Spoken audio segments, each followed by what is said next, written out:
¿Hasta dónde llega el amor antes de transformarse en amenaza? ¿En qué punto la pasión deja de ser deseo y se vuelve hambre? ¿Cuándo un te amo se convierte en un arma? David McCall encarna esas preguntas como si fueran cicatrices invisibles bajo la piel. Es el tipo de personaje que no se puede mirar sin sentir incomodidad, porque su encanto es una trampa y su sonrisa una promesa rota. Detrás de sus ojos hay algo que late con demasiada fuerza, algo que no es solo juventud ni deseo, es la necesidad enfermiza de poseer, de ser el centro absoluto del mundo, de alguien más. Y Fair, esa película envuelta en estética noventera y sudor adolescente, no es solo la historia de un amor tóxico, sino la radiografía de un vacío que se disfraza de afecto, una historia sobre un muchacho que confunde la entrega con el dominio y el cariño con el control. David no ama, David absorbe, y lo hace con la elegancia de un depredador emocional. Desde el momento en que aparece en pantalla, se mueve con el magnetismo de quien ha aprendido a leer a las personas, sabe cuándo sonreír, cuándo callar, cuándo parecer vulnerable, cuándo ser protector. Su psicología se sostiene en la manipulación del contraste. Puede pasar del afecto al odio en cuestión de segundos, y lo hace sin culpa, porque en su mente, nada de lo que siente está mal. Todo es por amor. Esa es su excusa, su justificación, su enfermedad. Y detrás de ella se esconde una mente profundamente herida. Y con todo esto, sean bienvenidos así a un nuevo episodio donde analizaremos a este personaje. David es, ante todo, un sobreviviente de su propio pasado. Aunque la película no lo expone del todo, su comportamiento sugiere una infancia marcada por la violencia y la falta de control. Se podría decir que creció en un entorno donde el poder se confundía con el afecto, donde amar era dominar y obedecer era sobrevivir. Aprendió que la única manera de no ser lastimado era tomar el control de los demás, moldearlos, hacerlos suyos. Por eso, cuando conoce a Nicole, esa chica que representa la inocencia, la ternura y el descubrimiento, no la ve como una persona, sino como un refugio. Pero un refugio que necesita poseer por completo para no volver a sentir miedo. De ahí el título, Fair. No es solo el miedo de Nicole ante su violencia, es también el miedo de David a perder el control, a que lo abandonen, a volver a sentirse insignificante. En su mirada hay una historia que el guión nunca narra, pero que el cuerpo de Wahlberg interpreta con precisión visceral. Ese temblor en la mandíbula, esa sonrisa contenida, esa forma de observar sin pestañear. David vive en tensión constante entre el deseo y la ira. Ama con intensidad porque teme desaparecer, se aferra porque no sabe estar solo. Y cada beso, cada caricia, cada gesto de protección es también una forma de marcar territorio. Cuando Nicole lo rechaza, su reacción no es de tristeza, sino de furia. Para él, el rechazo no existe. La voluntad del otro no es algo que pueda aceptar, porque David no distingue entre amor y propiedad. Su comportamiento encaja dentro de un perfil que podría definirse como narcisismo con rasgos antisociales. No busca la reciprocidad emocional, sino la fusión total. Necesita que la otra persona deje de ser un individuo y se convierta en extensión de sí mismo. En ese sentido, Fair es una metáfora del amor posesivo llevado al extremo, donde la pasión ya no une sino devora. David encarna la distorsión del romanticismo, ese mito de que, si no es para mí, no es para nadie. Esa frase que parece romántica hasta que se convierte en amenaza. En el fondo, David no quiere amar, quiere anular la posibilidad de ser abandonado. Y esa motivación lo vuelve impredecible. Su violencia no es gratuita, es una respuesta desesperada al miedo a perder poder. En cada escena donde se desborda, hay una súplica escondida. No me dejes, no me olvides, no me reemplaces. Pero esa súplica se expresa con golpes, con gritos, con la destrucción del espacio físico del otro, como si la única forma de evitar el abandono fuera destruir todo lo que podría recordarlo. La película, vista desde la distancia, tiene una estructura casi mitológica. David es el arquetipo del amante oscuro, del dios del caos que irrumpe en el jardín de la inocencia. Nicole representa lo contrario, la pureza de quien empieza a descubrir el mundo y no sabe aún que la fascinación puede ser mortal. Esa dinámica remite a la ideal del Edén emocional, un espacio donde el deseo y la inocencia colisionan, y de esa colisión nace la pérdida de la tranquilidad. David es la serpiente que promete amor eterno, pero entrega control absoluto. Mark Wahlberg interpreta a David con una fisicalidad hipnótica. Cada movimiento suyo está medido, cada gesto parece tener un propósito, su carisma no es accidental. Está diseñado para seducir tanto al personaje femenino como al espectador. Nos hace entender cómo Nicole podría haber caído en su red, porque al principio, David no parece un monstruo. Parece el chico perfecto, y ese es el verdadero horror. El monstruo que sonríe, que escucha, que protege, que te mira como si fueras lo único que existe. Ese tipo de presencia que parece amor, pero que en realidad es un reflejo del vacío. La película nos muestra algo incómodo, que la manipulación puede vestirse de ternura, que el abuso puede camuflarse de pasión. Y David es la encarnación de ese disfraz. Su capacidad para cambiar de tono, de dulce a violento, de amoroso a amenazante, revela la naturaleza dual del trauma. Porque aunque se convierta en el villano, su comportamiento es también el eco de algo más profundo. Un niño herido que no aprendió otra forma de amar que no fuera controlar. No lo exime, pero lo explica. El poder de Fer reside en cómo retrata esa transformación. David no empieza siendo un asesino, empieza siendo un joven que parece tener todo bajo control, pero la obsesión es un ácido. Se filtra lentamente hasta corroer la mente. Lo que comienza como un juego de miradas se convierte en un asedio, en una invasión emocional.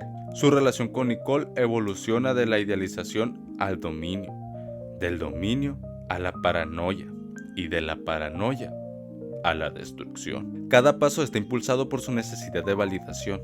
David no soporta la idea de no ser necesario. En su mente, el amor solo tiene valor si el otro depende de él. El símbolo más potente en su historia es la puerta. Esa puerta que golpea, que intenta derribar, que lo separa del mundo que no puede controlar. Es la metáfora perfecta de su mente, cerrada, confinada, ansiosa por entrar en los espacios donde no pertenece. David vive en una guerra constante con los límites. No entiende el concepto de no, y eso lo convierte en el reflejo más puro del miedo femenino en las relaciones. Ese miedo a que el amor se vuelva cárcel. La dirección de James Foley utiliza esa dualidad para crear tensión no solo entre los personajes, sino dentro del espectador. Uno se siente dividido entre el deseo de que David cambie y la certeza de que no puede hacerlo, porque su oscuridad no es un accidente, es una estructura. Está construido sobre cimientos de abandono, desconfianza y rabia contenida. Y lo más trágico es que, en el fondo, él cree que está haciendo lo correcto, que su amor es verdadero, profundo, real. Ese autoengaño es lo que lo destruye. Wahlberg consigue transmitir esa contradicción interna con maestría. Hay momentos en los que su mirada se ablanda, en los que uno casi puede creer que todavía hay algo humano dentro de él, pero esa humanidad se corrompe en el instante en que el control se le escapa. Su violencia no es premeditada, es impulsiva, reactiva, emocionalmente infantil. Como si no hubiera aprendido que las emociones no se resuelven con poder, sino con vulnerabilidad. Pero David no sabe ser vulnerable sin sentirse humillado, y en ese conflicto interno se desata el caos. El verdadero terror de Fer no está en los gritos ni en los golpes, está en los silencios. En esos segundos donde David observa, analiza, calcula, donde se nota que detrás de su rostro juvenil hay una mente que ya ha cruzado líneas invisibles. Es el tipo de personaje que no se quiebra de un solo golpe, sino que se fragmenta poco a poco, hasta que cada pedazo de sí mismo termina apuntando hacia el otro como un arma. Si uno lo mira con lupa, David McCall es la representación moderna del mito del narciso, pero con una diferencia crucial. Él no se enamora de su reflejo, sino de su reflejo en los ojos de Nicole. Ella se convierte en su espejo. Es la única manera de verse como algo completo. Por eso cuando ella lo rechaza, no siente solo dolor, siente aniquilación. Si Nicole lo deja, él deja de existir. Esa es la raíz de su violencia. No puede distinguir entre ella y yo. Y en ese punto el amor se convierte en guerra. El guion de Fair juega con esa dualidad para exponer la fragilidad del deseo masculino cuando se enfrenta al rechazo. David es el retrato de una masculinidad que teme no ser suficiente, que necesita ser admirada para sostenerse. Su agresión nace de su inseguridad, su control de su miedo. No golpea porque odia, golpea porque teme. Pero ese miedo se disfraza de poder, y ese poder destruye todo lo que toca. En última instancia, David es una advertencia, un recordatorio de que el amor sin límites deja de ser amor y se convierte en prisión, de que los traumas no resueltos pueden camuflarse en discursos románticos, de que la necesidad de control es solo otra forma de miedo, porque al final, Fair no trata sobre la violencia física, sino sobre la emocional, sobre ese filo invisible donde el cariño se transforma en amenaza y la devoción en destrucción. Y sin embargo, hay algo trágicamente humano en él, porque David no nació monstruo, fue moldeado por la falta, por el abandono, por una sociedad que confunde la fuerza con el valor y el control con el amor. Es el producto de un entorno que glorifica la posesión y castiga la vulnerabilidad. Si hubiera tenido otra historia, tal vez habría aprendido a amar sin destruir, pero en su mente, la ternura siempre lleva una sombra detrás. Una sombra que susurra que amar es exponerse, y exponerse es morir. Así, David McCall no solo es el villano de una historia de adolescentes, es un símbolo del miedo universal a no ser amado, a no ser reemplazado, a desaparecer. Su historia nos recuerda que el amor puede ser la cosa más peligrosa del mundo cuando se construye sobre la inseguridad, que detrás del te amo puede esconderse la frase no existo sin ti, y que esa dependencia es el principio del fin. En su caída hay una lección silenciosa. Nadie puede ser salvado por alguien más. Nicole no puede redimirlo porque su herida no está afuera, está en su alma. David busca amor como quien busca oxígeno, pero en el proceso ahoga a los demás. Esa es la paradoja de su existencia. Necesita lo que destruye. Y cuando al final llega, con su furia desbordada y su violencia convertida en grito, uno no ve a un monstruo morir sino a un niño romperse. Un niño que nunca aprendió que el amor verdadero no se impone, se ofrece, que no se reclama, se comparte, y que a veces el miedo más profundo no es perder al otro, sino enfrentarse a uno mismo.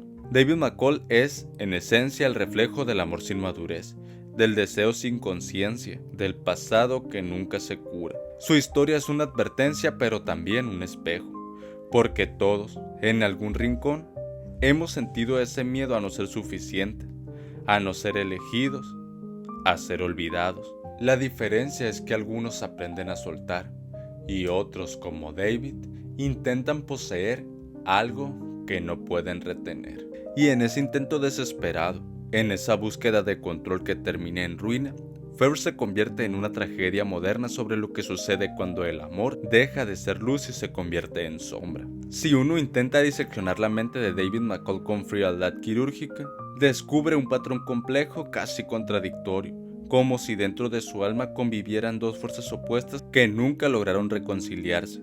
De un lado, la necesidad desesperada de amar, de ser visto, de sentirse real a través de la mirada del otro. Del otro, el miedo abismal a la pérdida, a la indiferencia, al abandono. David no busca dañar por placer, busca poseer para no sentir el vacío, pero el vacío, como el fuego, nunca se sacia con más madera. Entre sus beneficios, si acaso puede llamárseles así, hay una sensibilidad latente, una percepción aguda del comportamiento humano. David lee a las personas con precisión casi instintiva, detecta inseguridades, interpreta silencios, aprovecha vulnerabilidades. Esa empatía distorsionada, esa habilidad de entender al otro no para comprenderlo sino para controlarlo, revela una inteligencia emocional que, si hubiera sido dirigida hacia la compasión, habría sido su mayor don. En otro contexto, esa capacidad de observar, de intuir lo que otros sienten, lo habría convertido en alguien profundamente empático, pero en su caso, esa misma cualidad se volvió un arma. Su don para leer emociones se transformó en manipulación emocional. Otro de sus rasgos positivos, si se mira desde cierta distancia, es su intensidad. David no hace nada a medias, ama con todo el cuerpo, con toda la mente, con todo el miedo. Esa entrega total que en otro ser humano podría ser signo de pasión genuina, en él se convierte en obsesión. Sin embargo, esa intensidad revela algo profundamente humano, el deseo de vivir con propósito, de sentir algo tan grande que borra la soledad. Es su forma distorsionada de decir quiero existir. En ese sentido, su energía, su determinación y su magnetismo son cualidades que, redirigidas con madurez emocional, podrían haberlo llevado a construir en lugar de destruir, pero nadie le enseñó a usar su fuerza sin herir. David también es un estratega natural. Su mente está acostumbrada a anticipar el comportamiento de los demás, a moverse en función de los patrones que detecta. Esa mentalidad le da una capacidad para planificar, para adaptarse, para calcular los pasos que le permitirán mantener el control. Es el tipo de persona que, en un contexto sano, podría haber sido un líder, un protector, alguien capaz de inspirar confianza, pero su necesidad de control absoluto corrompe toda posibilidad de liderazgo auténtico. Lo que podría haber sido disciplina se convierte en manipulación. Lo que podría haber sido guía se transforma en dominación. Ahí precisamente comienzan sus deficiencias. La raíz de su deterioro emocional está en su incapacidad para aceptar los límites. Para David, él no es una afrenta personal. No lo entiende como una frontera legítima del otro, sino como un ataque directo a su identidad. Su ego, inflado por el miedo y la inseguridad, se vuelve una prisión. David no puede reconocerse como alguien vulnerable, porque ha asociado la debilidad con el dolor. Otra de sus deficiencias fundamentales es su visión distorsionada del amor. No lo ve como un intercambio, sino como una fusión. En su mente, amar significa desaparecer en el otro, ser uno solo y anular los bordes. Su impulsividad también lo traiciona. David no planifica sus explosiones, las sufre. Son descargas emocionales que brotan desde un núcleo de inseguridad. Cuando siente que pierde el poder, actúa. No reflexiona, no evalúa, solo reacciona. Es un hombre que vive a merced de sus emociones más primitivas. Esa falta de autocontrol lo vuelve impredecible y al mismo tiempo profundamente trágico, porque uno puede ver que no controla ni siquiera su propia ira. Es esclavo de su miedo, prisionero de su trauma. Y quizás su mayor deficiencia es la ausencia total de autoconocimiento. David no se observa, no reflexiona sobre sus actos, no busca entender sus heridas. Vive proyectando su dolor hacia los demás, culpando al mundo por su tormenta interior. Esa ceguera emocional es lo que lo aleja de cualquier posibilidad de redención, porque solo quien reconoce su oscuridad puede transformarla.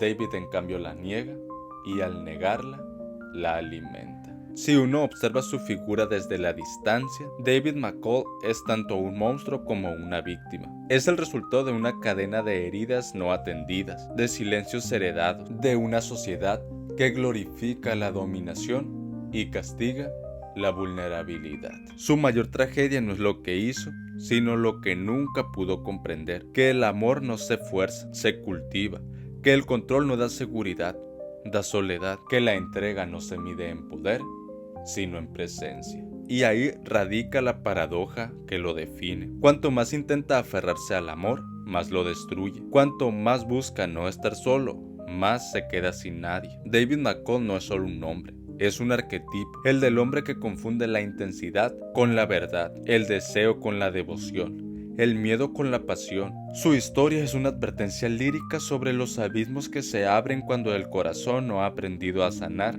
antes de amar. Al final, su vida es la metáfora del miedo como motor y como límite. Miedo a perder, miedo a ser invisible, miedo a sentir, y ese miedo disfrazado de amor lo consume hasta dejarlo vacío. Su tragedia no está en su final, sino en la imposibilidad de cambiar, porque si alguna vez hubiera mirado hacia adentro, si alguna vez hubiera aceptado su fragilidad, habría encontrado la redención que nunca llegó. Pero David McCall no sabe mirar hacia adentro, sabe mirar hacia el otro, buscando en esos ojos la confirmación de que existe. Y en esa mirada desesperada, en ese reflejo que se rompe una y otra vez, se revela la esencia final de su personalidad. Un hombre que quiso ser amado, pero eligió el miedo como lenguaje, y todo lo que el miedo toca tarde o temprano se convierte en ruina. Y esto ha sido todo por el episodio de hoy. Si te gustó, no olvides darle like, suscribirte, compartir y dejar un comentario de qué otro personaje, película o serie te gustaría que analizara en un próximo video.